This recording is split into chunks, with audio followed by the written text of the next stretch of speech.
Devil's Disciple, featuring Patrick Mackay. Full name Patrick David Mackay.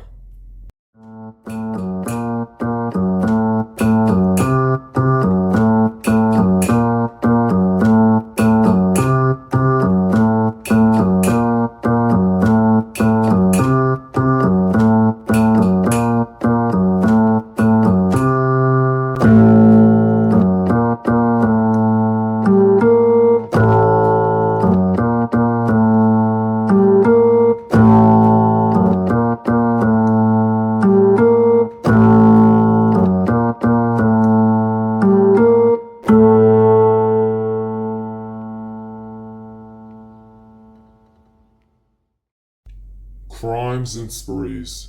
Patrick Mackay was known to be convicted and involved in 3 manslaughters. However, evidence in the media has speculated he was fully responsible for the murders. In addition, other than the 3 known manslaughters, he is suspected on committing at least more than 11 murders. The murders or manslaughters had occurred in London, United Kingdom, specifically in the London area, Essex, and Kent between 1973 to 1975. Patrick, at age 15, he was diagnosed as a psychopath, meaning he would not feel genuine remorse or emotions for his crimes or other negative acts he would commit as both a child and an adult. During the murders, it was noted Patrick would use an axe and a knife to execute his victims. Other than murders, Patrick Mackay was known to be involved in arson, burglaries, theft, mugging, violence, and assault. In specific details, Patrick would break into homes, especially the wealthy homes or the homes of people who were rich. It was noted he would attempt to murder his own mother, sister, grandmother, and aunt. Usually whenever Patrick would break into a resident's house, he would steal money along with their valuables. Overall, the crimes of Patrick Mackay involved an extreme criminal acts and many red flags regarding his mental conditions, really in a way medical conditions. Investigation. The investigation for the case of Patrick Mackay, ironically, it wasn't as chaotic like for the case of Peter Sutcliffe or Donald Neilson in the UK or Britain. However, the investigation was also noted to be heavily complex and sloppy for the police. At first, around March of 1975, the police did not take the murders for the elderly females as a case for a serial killer. However, that would change a few weeks later when Father Anthony Crean was found deceased in Kent. Luckily for the police, there were evidences that linked the murder to Patrick Mackay. Due to the fact Patrick was known to commit crimes against Father Anthony, along with fingerprint evidences that helped with proving the case that Patrick Mackay was the serial killer that murdered Father Anthony Crean. Specifically, Inspector Ken Tampendon had suspected immediately towards Patrick Mackay. The police, without any further complications, they would arrive at the home of South London, family named Cry. It was noted Patrick would often sleep with the family and stay over their house. When the detective had walked inside the house, it was noted Patrick Mackay was sitting on the sofa so casually. In some sources it does say that Patrick Mackay was eating a bag of chips while sitting on the sofa, but it's not proven. Anyways, when interviewing with Patrick Mackay, the police noted he would confess to 11 other murders so casually without any sense of remorse or guilt. Trial and court proceedings. There were no major or dramatic trials for the case of Patrick Mackay. It was concluded in such short amount of times during a court proceeding on Friday, November 21, 1975 at the Old Bailey Court. Patrick, during the court, pled guilty to manslaughter on the grounds of diminished responsibility, specifically for the 3 killings of 2 elderly females and a father from a church. In a way, the court had let Patrick be guilty, however, for the reason of insanity. The other murders he was originally going to be tried for had been cancelled due to the fact there were not enough evidence for the court to prove it was Patrick Mackay who was the serial killer. Ultimately, the judge had sentenced Patrick Mackay to life imprisonment with the minimum term of 20 years. The police had requested Patrick Mackay to be tried for all 11 murders he confessed. However, due to the complications, Patrick was only sentenced to 3 out of 14 murders. Childhood.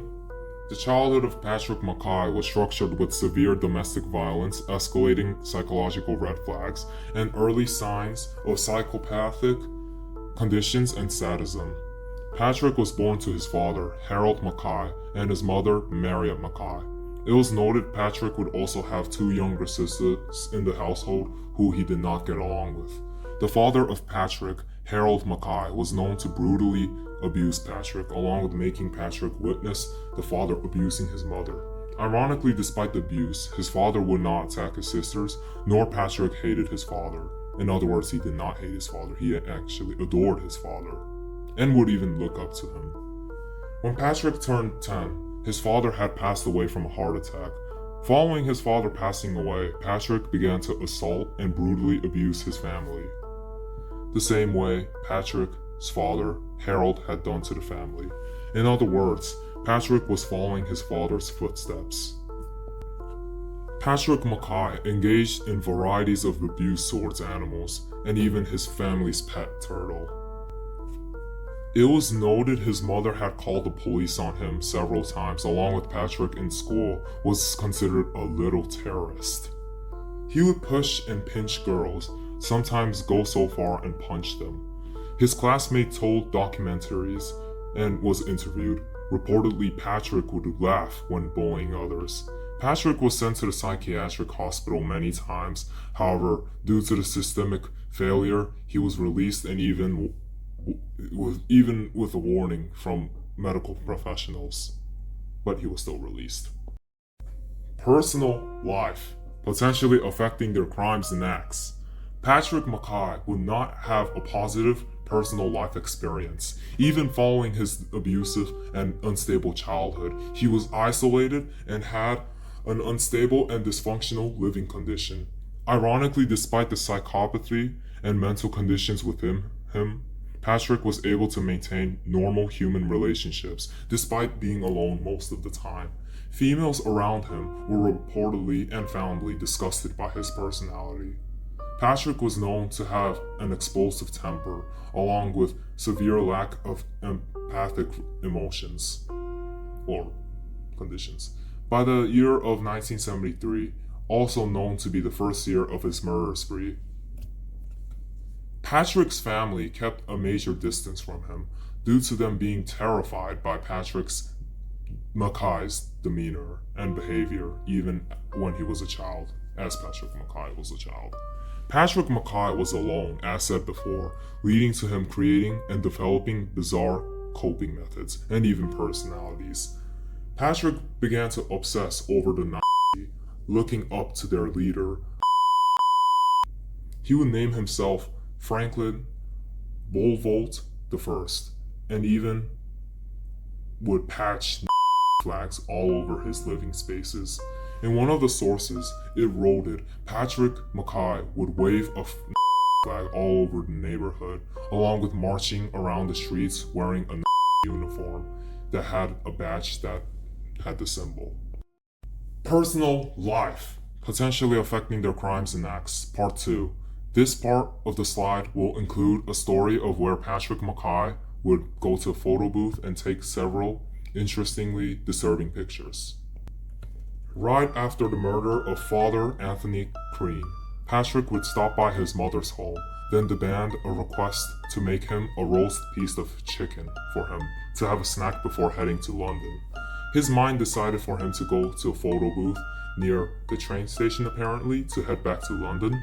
Patrick would pull out several coins, which is pounds in Britain's currency. He would then toss the coins inside the hole where it accepted the coins. Patrick would then take 4 pictures of himself as he made 4 different psychotic, maniac-like expressions. After the photo shot, he would grab the photos, then skip to the trains as he smirked. Photo booths, images of Patrick Mackay. Okay, so the first one seems to have him eating the piece of chicken. Some sources says it's a lamb. The second one shows him swallowing the chicken, or the piece of meat at least. And then the third one is him doing some sort of clenching knuckle, and he is smirking a bit. And the fourth one, I will not talk about it. Pivotal events. Patrick David Mackay was born on the 25th of September 1952 in Middlesex, England. On 1962, the father of Patrick Mackay, Harold Mackay, had passed away. On 1967, Patrick was diagnosed as a psychopath by the psychiatrist. On 1972, Patrick was released from Moss Side Hospital, Liverpool, United Kingdom. On February of 1974, Patrick Mackay committed his first murder. On March 23, 1975, Patrick was arrested as he was found sitting on a sofa. On November of 1975, Patrick was sentenced to life imprisonment with the possibility of parole. From 1976 to 2000, at least, and according to calculations, Patrick Mackay changed his name from Patrick Mackay to David Groves.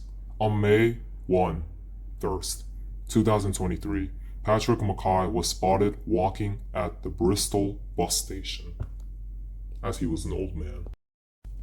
Quotes from Patrick David Mackay. She was not a bad soul, and why I killed her, I feel I may never know. I killed 11 people.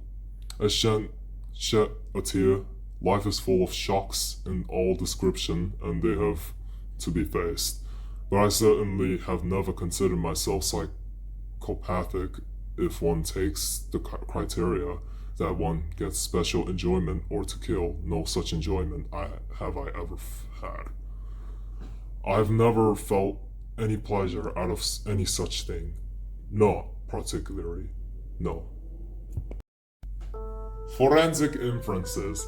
The life of Patrick Mackay, well now known as David Groves, is in a way a neglected red flag psychology, along with a process of a violent personality growing, leading to Patrick Mackay becoming a serial killer in future years.